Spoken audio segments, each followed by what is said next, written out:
Tell me why you volunteered to be on the NALP board. It was really a chance to be part of a process that I'd watched and actually admired colleagues who had done it.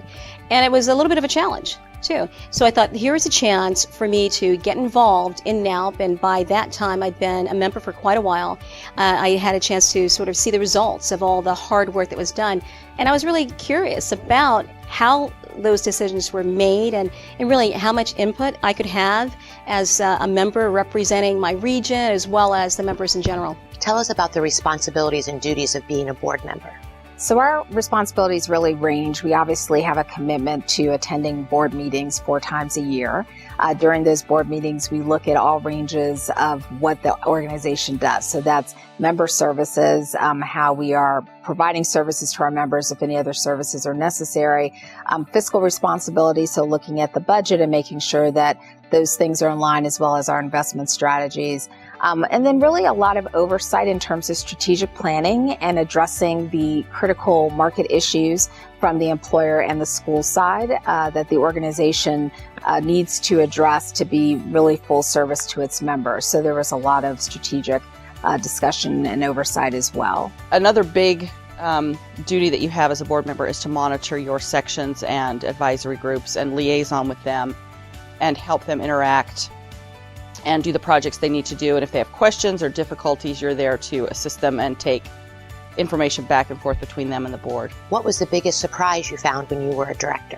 I think when you're a member and you see what's happening, you don't always recognize what's going on behind the scenes and how strong the volunteers are and how much of the work is done by volunteers. This is really a member-driven organization that is made up by these volunteers. Every year they would give us a personality test. They gave us a different test each year, actually, but it was fascinating to see the different strengths. It was one of these things, as soon as people pointed out this person has this strength, you'd say, oh yeah, they really do. They really are very good at that. And how different people are. There's so many different perspectives and talents that are coming into this board of directors organization that it was fascinating to see that. And it worked very well because of that. You had very enriching experience because of all the different talents and traits that people were bringing to the table. I guess the biggest surprise was how welcoming everybody was, and the really, really close friendships that I have made as a result. I knew that it would be a wonderful professional experience for me, but I had no idea that I would be able to make such close friendships with people who I don't really intersect with in my day-to-day job. What was the most interesting or memorable thing you did as a director? I'd have to say it was working on Part 5. And we've been dealing as an organization with Part 5 in lots of different ways for quite a while, but this was the time when we were deciding whether or not we were going to change the offer and acceptance date from 45 days to 28 days and start looking at how other industries handled that issue. How has volunteering with NALP helped your law firm? When I go back to my firm and I'm dealing with our executive committee, when I walk into the room and I'm one of very few non-lawyers that participate on our executive committee, I don't ever feel that I'm not qualified. And I often am looked to as the person who is going to bring value, and a lot of the value comes from my experience with NALP. It brings a certain credibility that I'm able to speak to what's happening in the industry, not only on the law firm side, but on the school side, just because of the experiences that I've had through volunteering and through the board.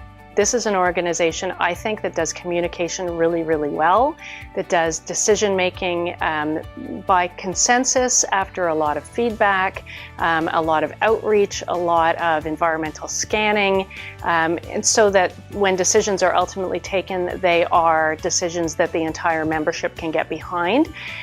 I can translate that into the job that I do at my own firm, and have done so. I've learned a ton in terms of the way to get change implemented in a way that achieves a lot of buy-in. How has volunteering with NALP helped your law school?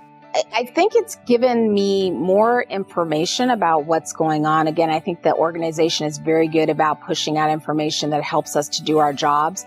But being on the inside and really having to delve into issues has given me a better sense of again, all the facets that are involved and having to look at it from different perspectives. And I try to use that same approach when dealing with issues facing us at a law school.